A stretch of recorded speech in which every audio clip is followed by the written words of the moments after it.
Today we will discuss about the granularity of task decompositions and the objectives that we want to achieve after completing this topic are that we will be able to define the granularity of task decomposition, and also we will be able to give certain examples of the granularity of task decomposition. First, the granularity of task decomposition or task size. اب ہم یہاں پہ جب ہم task size کی بات کر رہے ہیں تو ٹاسک سائز بیسیکلی آپ کس لیول تک اس کو ڈیکمپوز کر رہے ہیں یا کس حد تک آپ اس کو لے کے جاتے ہیں. تو آپ کے پاس دو طریقے سے آپ کے پاس ہو سکتے ہیں.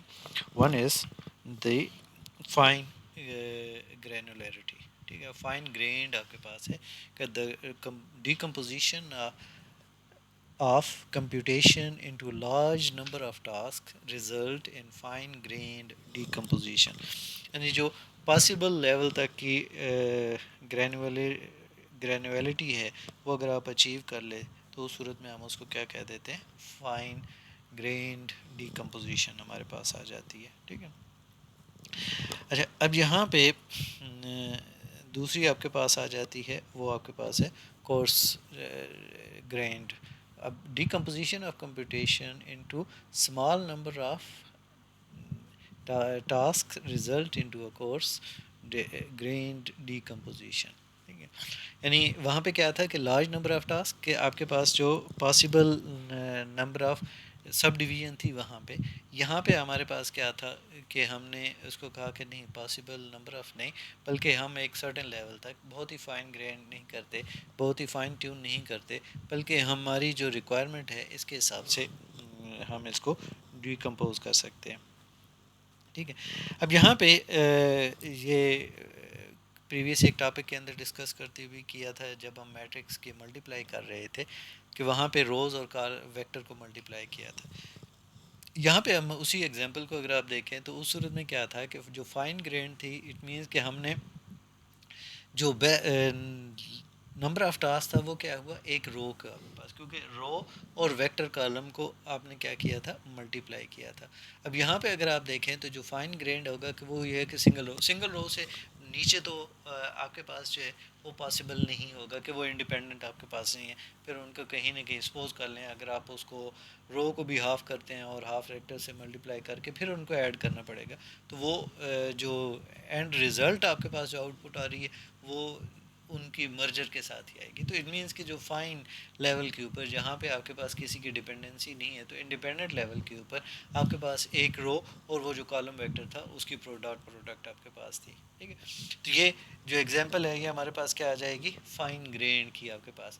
اب کورس گرینڈ ایگزامپل کو اگر آپ دیکھیں تو رائٹ سائڈ کے اوپر اگر آپ دیکھیں تو یہاں پہ بیسیکلی اب ہم نے کیا کیا کہ ایک نمبر آف سنگل رو کے اوپر نہیں گئے, بلکہ اب آپ نے کیا کر دیا, گروپ بنا دیا task 1 task 2 task 3 and task 4. وہاں پہ کیا تھا کہ جتنی روز تھیں اتنے ہی ٹاسک تھے. یہاں پہ اب ہم نے ان کو کیا کر دیا, کچھ ڈیوائڈ کر دیا. ٹھیک ہے, اینڈ اپ ٹو ٹاسک جو بھی آپ کے پاس ہے. ٹھیک ہے. obviously جب ہم ان این کو ان 3 روز کے اندر ڈیوائڈ کر دیں گے تو وہ آپ کے پاس n/3 کے ایکولنٹ آپ کے پاس ٹاسک آپ کے پاس آ جائیں گے. ٹھیک ہے. اب یہ 3 روز کا ایک ٹاسک ہے. ٹھیک ہے. تو یہ رف ہے, یہ بیسیکلی فائن نہیں ہے کیونکہ اس کو فردر کیا جا سکتا ہے. ٹھیک ہے. کورس کے جو میننگز بھی ہوا کرتے ہیں وہ بھی یہی ہوا کرتا ہے کہ وہ آپ کے پاس ایک رف وے کے ساتھ ایک آپ کی ہوئی ہے. ٹھیک ہے. فائن گرین نہیں ہے. اب یہ سم ٹائمز آپ کو یہ والی زیادہ ہیلپ فل ہوا کرتی ہے. ٹھیک ہے, کہ آپ کے پاس آپ نے ڈیٹا جو ہے وہ کمیونیکیٹ کر دینا ہے اور اس کے بعد سپوز کر لیں ان کی لوکل میموری کے اندر ڈسٹریبیوٹیڈ انوائرمنٹ کے اندر ہے, تو وہاں پہ اگر آپ اس کو شفٹ کر دیں اور وہاں سے آؤٹ پٹ آپ لینا شروع کر دیں تو اگر آپ بالکل فائن کے اوپر آ جائیں گے اور ہو سکتا ہے کہ آپ کے پاس جو کمپیوٹنگ ایلیمنٹس ہیں یا جو نوڈز ہیں وہ آپ کے پاس اگر کم ہیں ان سے, تو اٹ مینس کہ آپ کو وہ پورے کا پورا بار بار جو ہے وہ کیا کرنا پڑے گا, نیٹ ورک اوور ہیڈ آپ کے پاس آ جائے گا کمیونیکیشن کو اسٹیبلش کرنے کے لیے. تو آپ ایک ہی دفعہ کمیونیکیٹ کر لیں وہ ڈیٹا آپ کے پاس زیادہ ہو جائے گا، لیکن جو بار بار کی جو کمیونیکیشن ہے، جو اکنالجمنٹس اور اس کے اندر کی ایررز وغیرہ کی جو پروبیلٹی ہے، بیسیکلی آپ اس کو کیا کر سکتے ہیں، ریڈیوس کر سکتے ہیں. ٹھیک ہے، تو یہ آپ کے پاس ایک اس کی ایگزامپل بن جاتی ہے کہ آپ کے پاس جو جب ہم نے اس کی گرینولیٹی لے کے جانی ہے تو کہاں تک ہم لے کے جا سکتے ہیں اور کس وے تک ہم اس کو اچیو کر سکتے ہیں. ٹھیک ہے، پھر ہم دیکھتے ہیں کہ جب آپ جو کنکرنسی آپ کے پاس، جب آپ یہ گرینولیرٹی آف ٹاسک ڈیکمپوزیشنز کرتے ہیں تو اس صورت میں کنکرنسی آپ کے پاس جو ہے وہ کس سلسلے میں آتی ہے. ٹھیک ہے، تو کنکرنسی آپ کس حد تک گین کر سکتے ہیں. ٹھیک ہے، the number of task that can be executed in parallel is the degree of concurrency of a decomposition, کہ آپ کتنے ٹاسک کو، کتنے نمبر آف ٹاسکس ہیں جن کو ان پیرلل جو ہے وہ ایگزیکیوٹ کرنے کے قابل ہیں، وہی بیسیکلی آپ کے پاس کیا آ جائے گی، ڈگری آف کنکرنسی آپ کے پاس آ جائے گی. ٹھیک ہے، کہ آپ اس لیول تک ہی آپ کے پاس جو ہے وہ اس کو ایگزیکیوٹ کر سکتے ہیں، اس سے زیادہ نہیں. The maximum degree of concurrency is the maximum number of such task at any point or time during execution.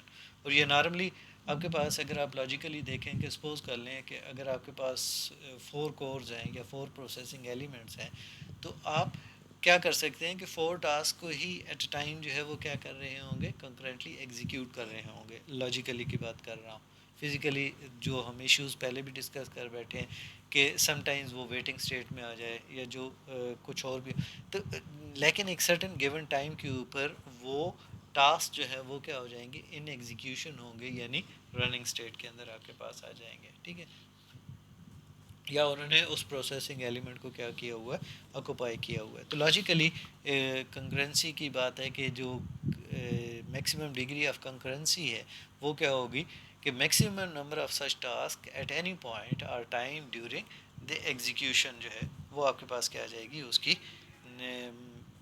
جو میکسیمم ڈگری آف کنکرنسی کہلائے گی. ٹھیک ہے، پھر آپ کے پاس ہے the average degree of concurrency کیا ہوگی.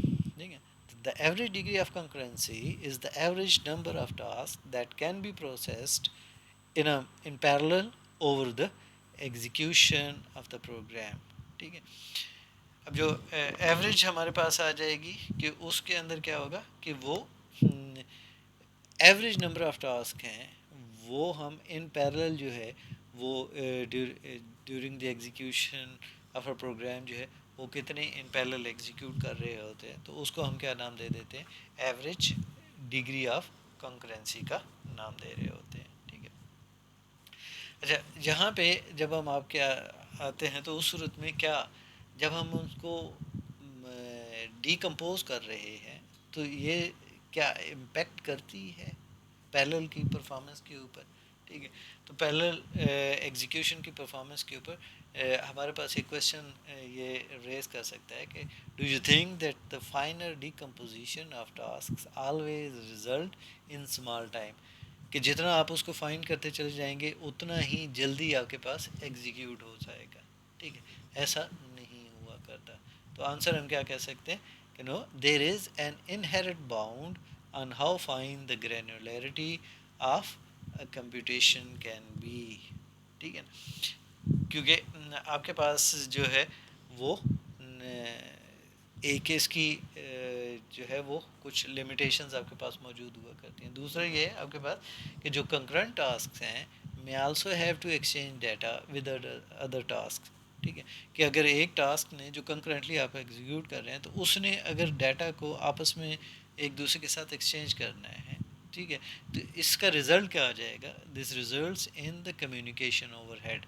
ٹھیک ہے، تو وہ بیسیکلی آپ کے پاس جو ہے وہ پریڈکٹیبل نہیں ہوا کرتا اسپیسیفکلی ڈسٹریبیوٹیڈ انوائرمنٹ کے اندر، کیونکہ وہاں پہ آپ جو کمیونیکیشن چینلز یوز کر رہے ہیں وہ آپ کی مختلف ہو سکتے ہیں. کہ آپ کی جو ایک نوڈ ہے وہ ہو سکتا ہے کہ کس بینڈ وڈتھ کے ساتھ کنیکٹڈ ہے یا کس ٹائپ آف نیٹ ورک کے ساتھ کنیکٹڈ ہے، اس کی پرفارمنس کے اوپر اسپیسیفکلی جب ہم بات کر رہے ہیں یہاں پہ کمیونیکیشن کے حوالے سے، تو اس کے اوپر اس کا امپیکٹ جو ہے وہ پڑ سکتا ہے.